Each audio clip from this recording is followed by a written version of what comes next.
छत्रपती शिवाजी महाराजांचा जय जयकार करायचा, पण कष्टकऱ्यांसाठी, शेतकऱ्यांसाठी, बहुजनांच्या उद्धारासाठी त्यांनी केलेलं काम मात्र लपवून ठेवायचं, हे नाही सांगायचं. सगळ्या जाती धर्माच्या लोकांना सोबत घेऊन निर्मिलेलं स्वराज्य याविषयी नाही सांगायचं.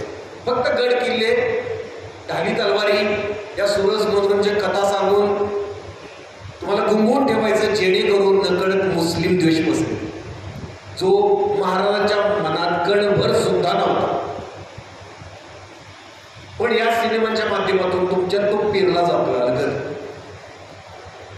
म्हणजे परवा तुम्ही बघितलंय का, कलाकाराने, पुणेरी कलाकाराने, नीच कलाकाराने विधान केलंय छत्रपती शिवाजी महाराजांच्या विषयी. असं करायचं, शिवाजी महाराज की जय म्हणायचं, पण त्यांच्याविषयी असा बुद्धिभेद पसरवणारी काही वाक्यही करायची.